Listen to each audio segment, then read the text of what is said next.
Buenas tardes a todos, bienvenidos a nuestra sesión de preguntas y respuestas de este curso para principiantes. Vamos a empezar con algunas preguntas que nos han mandado por texto. María Leonor, ¿las tienes a la mano? Sí, aquí tengo de Natalia, que Ujú. está en el chat, me gustaría que me ayudes a integrar sanamente lo sucedido hace unos días. Soy una persona Para, con... para ahí, María Leonor, para ahí. Sí, Yo le escribí a Natalia por interno para tratar de entender la pregunta más concisamente y aprovechar el tiempo y sobre todo tener un contexto más claro. Entonces yo te mandé una que es un sí. texto cortito, es esa la pregunta. Ah, ya, ya. Ajá. Eh, ¿Cómo debo interpretar que la persona que más quiero quiera ver a la persona que más daño me ha hecho? Ok, la persona que más quiere, ella, como lo expresa en su mensaje grupal, es su hijo y es una persona, la persona que más daño le ha hecho, según lo que ella comenta, es una persona de su familia política. Y el niño es un niño pequeño, tiene apenas 4 o 5 años. Muchas cosas importantes en esto para que todos aprendamos y podamos nutrirnos, ¿no? de esta experiencia de nuestra compañera. Lo primero es entender que de los 0 a los 12 años, las mujeres y de los 0 a los 13 años, los varones, no tienen ticún. El ticún que viven, las cosas que pasan y las cosas que hacen son ticún para los padres. Es el ticún de los padres, lo que los niños, los hijos están realizando, mostrando, ejecutando, viviendo en términos de salud, de comportamiento, de este tipo de situaciones que a veces nos chocan a nosotros como padres, etcétera. Es ticún de los padres. Los niños están actuando solamente como canales de enseñanza para nosotros para que podamos aprender sobre situaciones de la vida. ¿Ok? Eso como primera parte.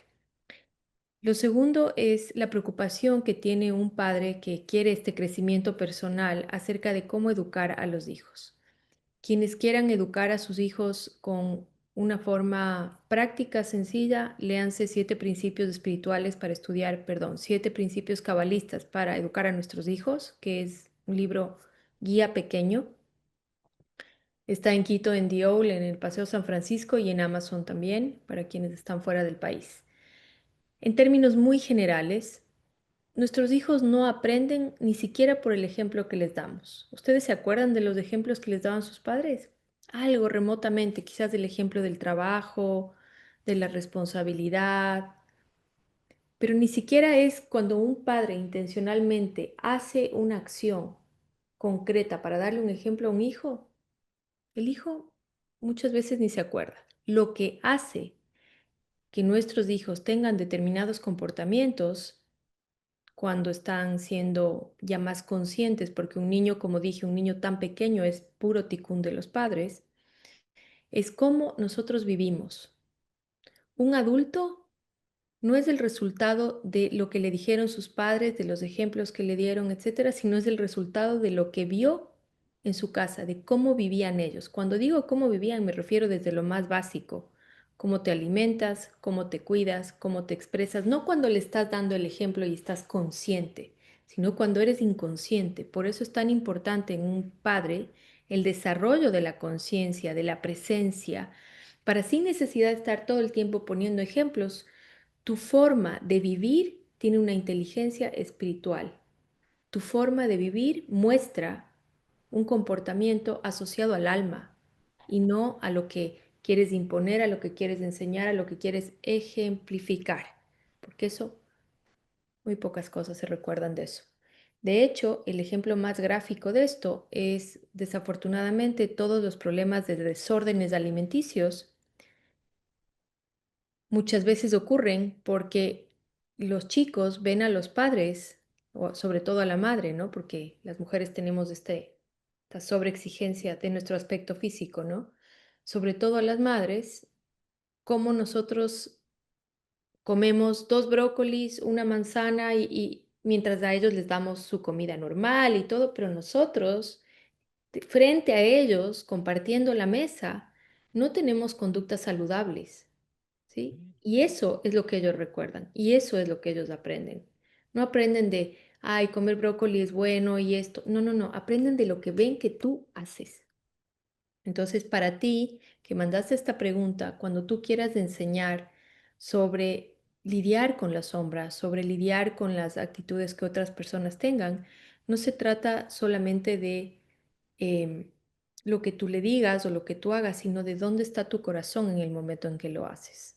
¿Ok? Entonces, siempre partir del principio de la paz, del orden interno, la conducción del alma, vivir desde ese lugar en medio de cualquier circunstancia, porque incluso cuando tenemos que corregir, podemos hacerlo desde esta intención pura de un corazón de tengo que corregirte, soy tu padre, es mi deber hacerlo. Para la Cábala es nuestro deber corregir a los hijos. No podemos eludir ese deber. Sin embargo, no vengo a descargar mi ira, mi frustración, mi mal día contigo, sino que en mi corazón, con lo que me duele corregirte, lo voy a corregir. Te voy a corregir de todas maneras. O sea, en todos los ámbitos de nuestra vida, lo que manda es la intención sobre la acción. ¿Otra pregunta, María Leonor? Sí, em, es de Silvia. Dos preguntas. Por un lado, me resulta difícil hacer los ejercicios en general. Entiendo el tema, pero no sé cómo trasladar la tarea a mi vida personal. Por ejemplo, ¿cómo puedo evaluar yo en qué nivel de cuerpo me encuentro o cómo pensar en mi SOT? Me gustaría ampliar este tema. Ujú. ¿En qué nivel de tu cuerpo te encuentras en términos mentales, emocionales? ¿De qué tipo, Silvia? En la clase se mencionaba digamos, los distintos niveles de alma, perdón, no de cuerpo, los Ah, distintos ya. niveles de alma. Y Ujú. entonces una de las tareas era, bueno, identificar, ¿no? En cuál nivel de alma me encuentro. Entonces Ujú. me ¿Cuándo resultaba estás? un poco difícil porque un poco estamos en cada uno, ¿no? Como, bueno, en el plano Estamos en físico. todos en simultáneo en realidad, ¿ok? Estamos en todos en simultáneo en realidad, pero hay momentos donde se requiere más de la concentración del cuerpo, o de la mente o de la emoción, y eso también se conecta con distintos niveles del alma.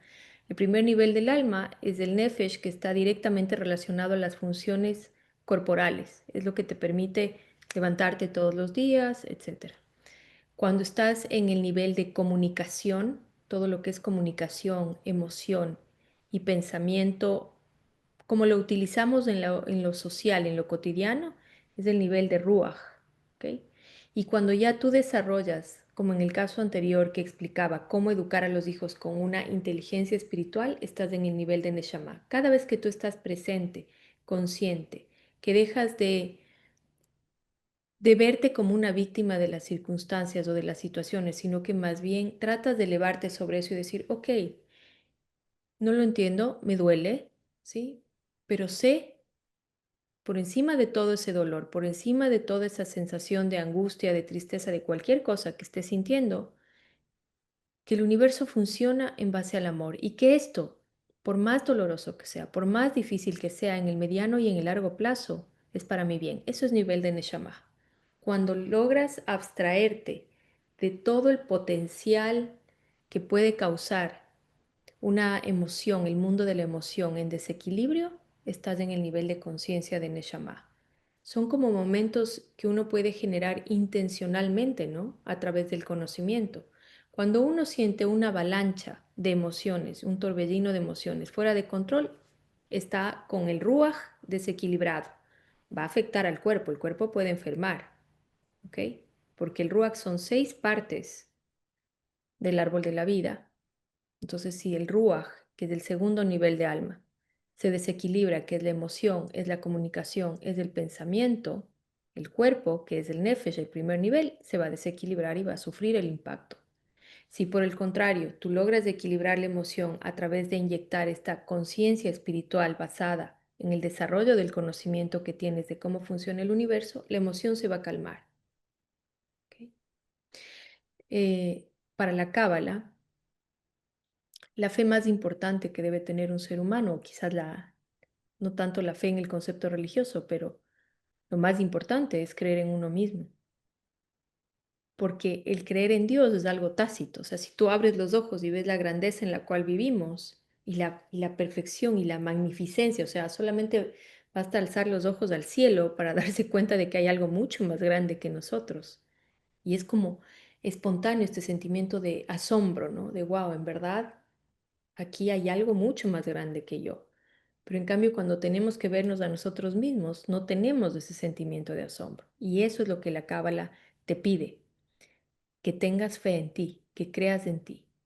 Y una de las muestras y de las acciones más poderosas que podemos realizar en términos de creer en nosotros es recibir la vida como viene y decir, ok, esto que está pasando no lo entiendo, lo transito desde la paz. Eso me eleva al nivel de Neshama. Si por el contrario me dejo arrastrar por las circunstancias, me siento, no creo en mí, me quedo en el nivel de Nefesh e incluso el nivel de Nefesh empieza a debilitarse y a convertirme simplemente como en un animal a la defensiva que se defiende de su entorno. No se conduce, se defiende. Y si por el contrario yo no equilibro mis pensamientos, mis palabras, mis emociones, el Ruach me va a arrastrar y me va a desconectar de la Neshama, porque si son 6 partes del árbol de la vida, el Ruach, que es la emoción, el pensamiento y la palabra, imagínense el potencial que tiene de construcción de bienestar o de caos. Por eso es tan importante centrarlo siempre. No sé si respondí, Silvia. Y tiene otra pregunta Lo que del dice, SOD era, ¿no? Lo del SOD. sí, esa es la primera. La siguiente es, muchas veces me sucede que me nace pelear por injusticias e inicio un movimiento para que se revierta la situación, pero después me arrepiento de haberlo iniciado por la responsabilidad y el hacerme cargo de ello. Por lo que vengo escuchando, creo que sería que me nace algo genuino en el mundo de la emoción, pero luego me cuesta verlo en Malhut. Ok, vamos a responder primero lo del SOD, que habías dicho que te gustaría aclararlo, ¿ok? Mucha gente piensa que el SOD es una cantidad X de dinero, una posición profesional, una pareja bonita. El SOD es el potencial de mi vida, ¿ok? Pero el SOD realmente tiene que ver con el nivel de conexión espiritual que yo voy a alcanzar en la vida. ¿De qué depende el nivel de conexión espiritual que voy a alcanzar en mi vida? De varias cosas. La primera, del estudio. Como siempre les digo, lamento informarles que la Kabbalah no tiene un fin en el estudio. Nadie ha terminado de estudiar Kabbalah. Vamos estudiándola miles de años y aquí seguimos, ¿ok? Entonces algo claramente todavía tenemos que aprender. Primero el estudio, integrar ese estudio, es decir, ponerlo en práctica, ¿ok? Y la tercera cosa que tenemos que hacer para revelar nuestro Sod, aparte de creer en nosotros mismos, es eliminar las clipots que están ocasionando la separación entre mi luz interior, que es mi potencial, mi crecimiento espiritual, y mi vida terrenal. Las clipots son lo único que me separa de mi potencial. Dios ya está ahí, la luz ya está ahí, el creador, como le quieran llamar, todo el bienestar ya está ahí, y lo que está obstaculizando que yo reciba ese potencial son las clipots, son las cáscaras que yo tengo. ¿Y qué son las cáscaras? Eso que te reclama todo el mundo. Eso que te dices que eres frío, es que eres distante, es que eres triste, es que eres amargado, es que eres pesimista, es que eres irascible, es que eres... Todo eso son cáscaras. Es que eres impaciente. Entonces, ¿quieres recibir bienestar? Está en tus manos. Cambia. Todo lo que puedas cambiar que los demás te están reclamando, y lo estoy explicando con manzanitas para que se entienda, es mucho más profundo que esto, ¿ok? Pero todo lo que puedas cambiar que te ha ocasionado a ti y a otros dolor, es lo que te separa de la luz. Y te separa sencillamente porque si te da más luz, lo que va a ocurrir no es que vas a estar bien, es que vas a perder esa luz y va a ser mucho más doloroso que ahora. Por eso te separa. Primero tienes que cambiar, preparar la vasija para recibir más luz y sostener más luz. Acerca de las causas sociales y cuando uno sigue sus ideales y lucha por sus valores, está bien, siempre y cuando sepamos que luchar por nuestros ideales, vivir por valores, ser activista de distintas causas es algo bueno, ¿sí? Sin ninguna duda, pero que no venimos a salvar a nadie realmente, sino a nosotros mismos. Héroe es el que se salva a sí mismo. Esto lo dijo Jung. Y Jung estudiaba Cábala. Carl Gustav Jung, no sé si saben quién es, él lo dijo. Entonces, yo puedo ayudar, Y de hecho es mi deber ayudar, contribuir, colaborar de todas las maneras posibles. Esto es lo que hacemos en Fundación Cábala. Ayudar, difundir la sabiduría. ¿Ok? Pero no podemos romper las clipots de nadie a menos que esa persona lo haga por sí misma. Entonces nosotros podemos ayudarles brindándoles el conocimiento. De la misma manera, cuando tú asumes una causa idealista, activista, tú puedes ayudar, contribuir a la causa, pero no depende de ti el resultado.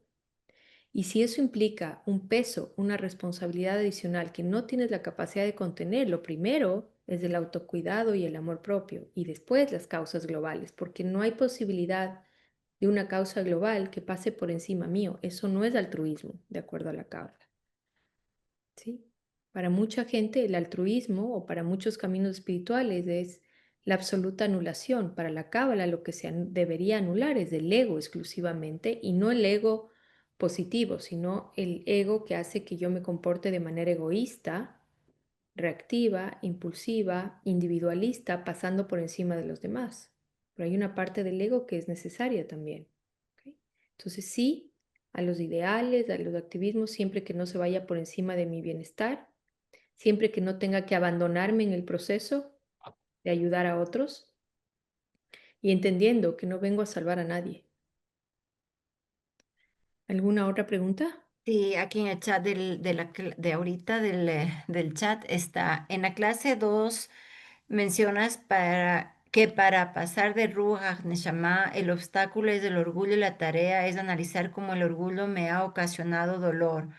Pero ¿cómo diferenciar orgullo con necesidad de autoprotección? Por ejemplo, si corté comunicación con mis padres abusivos, autoritarios y tóxicos, siento dolor porque son mis padres y les debo la vida, pero duele más pensar que debo hacer borrón y cuenta nueva y seguir callando mi voz, lo que precisamente me ha traído una cantidad de problemas, frustraciones y abusos en mi vida adulta, por no ser capaz de defenderme, alzar mi voz y defenderme. Ujú. Lo primero es entender algo. Cuando nosotros vamos a bajar a este mundo, nuestros padres son elegidos por nosotros. Nos maltrataron, abusaron de nosotros. Muchas veces esos roles son roles que solamente se pueden entender una vez que nos desprendemos de este cuerpo. Y sé que hay cosas que no se pueden perdonar desde lo humano. Yo lo sé. Solamente para que ustedes tengan una estadística, se sabe que el 95%, no estoy diciendo que sea este caso puntual de la pregunta, pero 95-96% de las mujeres hemos sido abusadas de alguna manera. Yo también estoy en ese 96%, ¿ok? Y en general, este tipo, me refiero al tipo de abuso de orden sexual, ¿ok? Eh, este tipo de abuso es imperdonable desde lo humano. Entendamos eso. Y viene en general de la familia, ¿ok? Viene de la propia familia. Entonces, no estoy hablando de perdonar y de no cuidarse, ¿ok? A nivel de alma lo entenderemos en algún momento. En este momento no lo podemos entender y es nuestra obligación protegernos de quien nos hace daño. Ahora, si yo elegí a mis padres porque representan el escenario correcto y perfecto y hubieron casos de agresión, de cualquier cosa que haya pasado, porque en los hogares disfuncionales pasan muchas cosas, ¿ok? Y quiero hacer una aclaración específica. Esto que yo acabo de mencionar acerca de que todas las mujeres hemos sido abusadas de alguna manera con algún tipo de conducta impropia, no viene de mi hogar central, de mi hogar nuclear. Viene de un familiar por ahí, ¿ok? Pero no de mi padre, ni de mi hermano, ni de mi abuelo, ni de mis abuelos. ¿Ok? Quiero hacer esa aclaración. Em, a nivel de almas, lo que ocurre es que hay un libro que ya lo recomendé la semana pasada y que lo vuelvo a recomendar ahora, que incluso está en YouTube, que se llama El plan de mi alma. Está en YouTube incluso. Las almas se reúnen energéticamente a nivel de conciencia, ¿sí? Y hay roles como esto de la agresividad, del daño, que uno tiene que aprender. Y es tan doloroso para un alma vivir ese rol, que viene un alma que te ama y toma ese rol por ti. ¿Ok? Eso lo explican en este libro y lo explican de una manera muy amplia. Más sin embargo, repito, estamos en este plano terrenal y estudiar Cábala no nos hace dejar de ser humanos, por el contrario, nos hace más humanos. De hecho, no se requieren más ángeles, lo que se requiere es que la gente sea humana, que acepte todas estas cosas, las integre y pueda vivir en paz con y a pesar de todas las heridas que tenga, porque esa paz de vivir con y a pesar de las heridas es lo que revela luz de abajo hacia arriba, completando el circuito energético de la luz universal.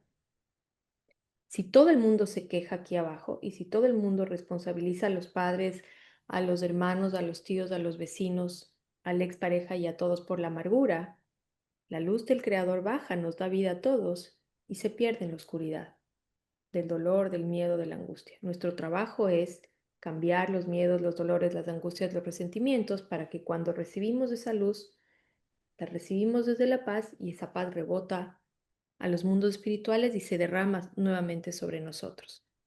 Estoy explicándolo con manzanas, es mucho más profundo que esto, pero no me gusta entrar en palabras místicas ni en conceptos místicos, ¿ok?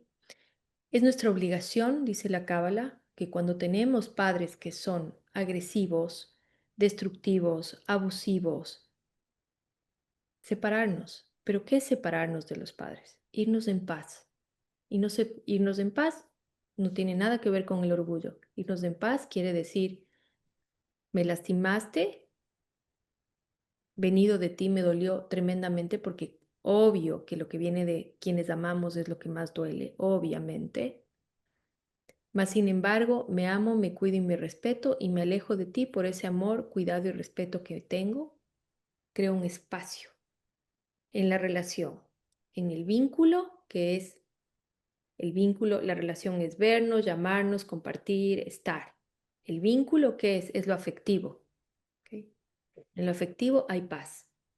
Entonces, puedo separarme de verdad, porque si yo separo la relación, no le veo, no le llamo y todo, y en el vínculo hay rencor, no existe separación.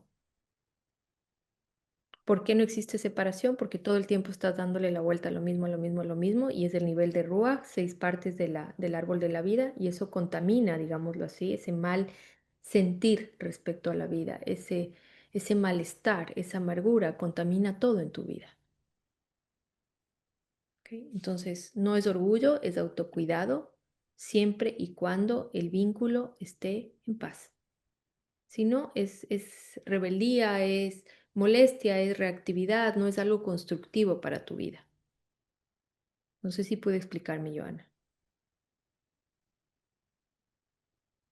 Um, En, en parte, creo que me perdí en la parte del vínculo, porque cuando hablas, yo pienso muchas veces que vínculo no hubo, o sea, no tenemos un vínculo porque no se formó, no se creó nada ni se sembró nada con ellos. Entonces, no sé, tú mencionas bien que uno le da vueltas y sí, yo le doy todos los días, yo pienso en ellos todos los días, pero siento que no hay vínculo. Entonces, cuando hablas del vínculo, como que me pierdo. Pero tú, si me dices, corté comunicación porque fueron abusivos, autoritarios, tóxicos, eso es porque vivías con ellos. Ahí hay un vínculo tóxico, pero hay un vínculo. Sí. Un vínculo abusivo, pero es un vínculo. Un vínculo autoritario, pero es un vínculo. Entonces, vínculo hay. Tú te estás refiriendo a vínculo como un sentimiento bonito, amoroso, cariñoso, ¿no? Los vínculos se producen, ojalá fueran los vínculos sanos todos, y ojalá pudiéramos llamar al amor un vínculo, pero el amor no necesariamente se expresa a través de un vínculo en el tiempo, puede expresarse también como tú lo estás narrando aquí, un vínculo. Ujú. Y de hecho, este tipo de vínculos, como los que tú detallas en tu mensaje, son los más difíciles de desenganchar. La gente piensa que es difícil desenganchar el vínculo del amor. Esto es mucho más difícil. ¿Por qué? Porque genera ese gancho de la amargura que es tan difícil de romper. ¿Ok? El gancho del amor a veces se rompe o se enfría con el tiempo. A veces el gancho del amor viene un tercero, una tercera persona y lo parte, ¿no? Y se separan. Pero el vínculo que tú describes es una herida abierta lo que tú estás mostrando, que sigue supurando. Entonces, voy a volver a leer tu mensaje porque quiero hacer algunas puntualizaciones aquí y luego paso al mensaje de Fernando y con eso terminamos. Abusivos, autoritarios, tóxicos. No quiero minimizar lo que has vivido de ninguna manera, pero no sé qué generación son tus padres, pero por ejemplo, si es la generación de los boomers, ¿ok? ¿Cuántos años tienes, Joana? 45. Son boomers. Los boomers, no los estoy justificando, mis papás también son boomers, ¿ok? Pero los boomers tuvieron una educación completamente diferente a la nuestra. Primero, vienen de un contexto social, económico, completamente diferente al nuestro, con cero herramientas. Cero, ¿ok? Cero herramientas. Porque creo que no había ni psicología, no había terapeutas, no habían coaches, no había nada. Y con esto no quiero decir que hicieron bien, pero te puedo asegurar que la gente buena comete errores y la mayor parte de los errores son por amor. ¿Ok? Y cuando uno entiende eso, de los padres, de los hermanos, de quien sea, que la gente buena comete errores y que la mayor parte de esos errores son por amor, el corazón se serena y se calma. Y uno empieza a ver cómo esos abusos, esos momentos de vacío, de soledad, de agresión, son lo que crearon tu potencial realmente. Ay, Joana, no quería, no quería emocionarte, pero son los que crean tu potencial realmente. ¿Ok? ¿Por qué? Porque cuando uno viene de estos entornos que son agresivos, tóxicos y de todo lo que son, sobre todo esta generación de los boomers, que lo veo mucho con estudiantes míos que tienen muchas dificultades con sus hijos también, que son boomers, ¿no? Son estudiantes míos. Y claro, ellos no saben hablar sin juicio, ellos no saben no entrometerse, no querer controlar, no saben, no entienden, ¿ok? Y piensan que eso es amor y se enojan cuando tú no respondes a su necesidad de protegerte y cuidarte y eso, ¿ok? Pero eso es lo que te da tu potencial, porque yo puse un ejemplo en una clase anterior. Si yo no hubiera vivido todos los momentos de ausencia que viví por el trabajo de mi padre, por el carácter de mi madre, por su personalidad, que los amo y los adoro con toda la destrucción que han causado en mi vida, los amo y los adoro, porque entiendo que la gente buena comete errores por amor. Punto.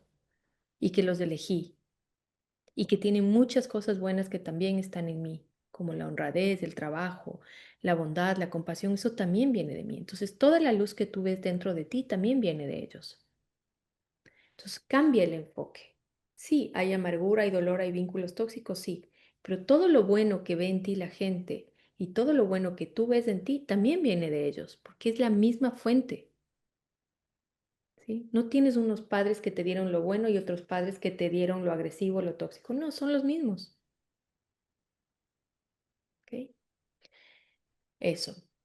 Y decía en una clase anterior que esos momentos de vacío, de soledad, de estar sola, fueron los que me dieron la capacidad de ahora soportar, tolerar el silencio como algo grandioso, que es lo que me permite a mí construir las clases, de escribir los libros, de esos silencios, de tolerar la soledad a la cual la gente le tiene mucho miedo, de hablar a la gente con dulzura, de entender que no debo intervenir con mis hijos, que no tengo que tratar de controlarlos, sino ese potencial de madre que no soy permisiva para nada. José me conoce, soy estricta cuando tengo que ser con los hijos y soy muy clara en mis cosas.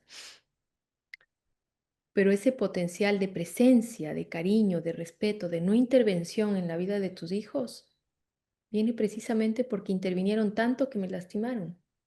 Porque cuando me ayudaban, no porque querían, sino porque no sabían cómo hacerlo.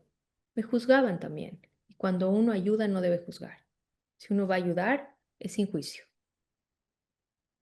No te ayudo porque eres malo, torpe, no. Te ayudo porque lo necesitas. Punto. ¿Sí? Te da el potencial de ser un padre que no lastima, que no juzga. ¿Se entiende? Entonces, En lugar de que la herida siga produciendo todas estas sensaciones que tienes, tienes que utilizarla para proyectar la luz. Y proyectar la luz es, ok, ¿cómo hago de esto algo bueno para mí, algo bueno para mis hijos, algo bueno para mi entorno? ¿Ok? Y acuérdate siempre que todo lo lindo que tienes, todo lo bueno que tienes, también te lo dieron ellos para encontrar balance. ¿Ok? Última pregunta de Fernando. Patricia, en mi familia hay un patrón de enfermedades mentales. Hace pocas semanas a mi padre se le desarrolló un problema mental. El mismo patrón lo tenían también mis abuelos, muy probablemente agravados por patrones que identifico. Pero al hacerlo siento que existe mucha carga generacional que recae sobre mí. ¿Qué puedo hacer? A ver, es lo mismo que las células cancerígenas. La ciencia muestra que todos los seres humanos tenemos células cancerígenas. En algunos, esas células se disparan y en otros no. Y hay personas que fumaron toda la vida y esas células cancerígenas no les dieron nada. Y hay otros deportistas que se enfermaron. ¿De qué depende? El audio, Patti. ¿Me escuchan? Sí, Entonces se eres está tú quien. escuchando normalmente, no, Sí. no hay Ah, problema.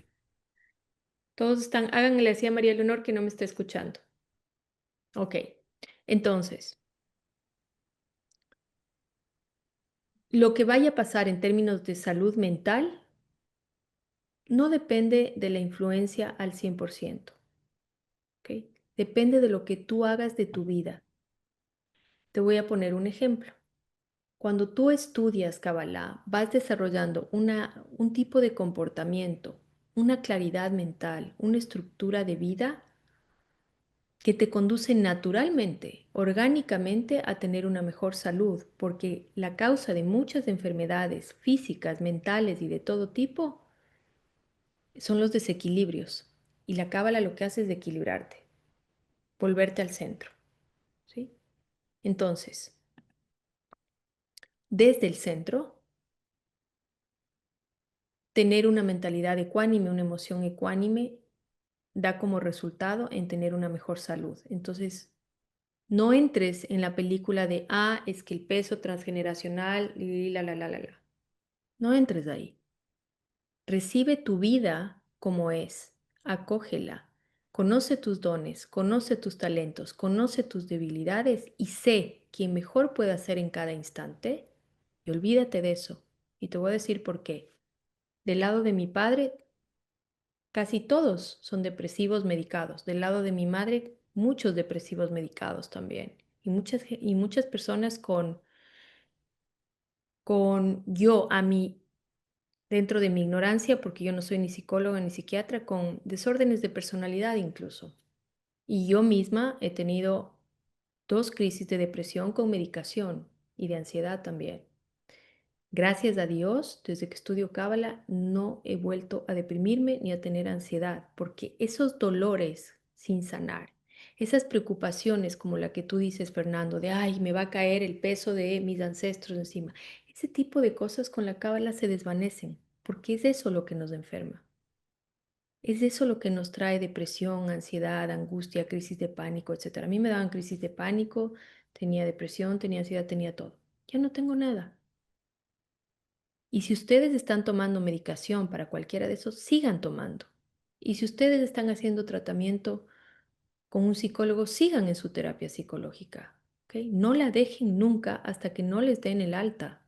Simplemente les estoy poniendo un ejemplo de que no se sientan condicionados por su herencia ancestral, ni mental, ni emocional, ni espiritual, ni de ningún tipo. Somos seres libres y estudiamos Kabbalah para ser y vivir libres.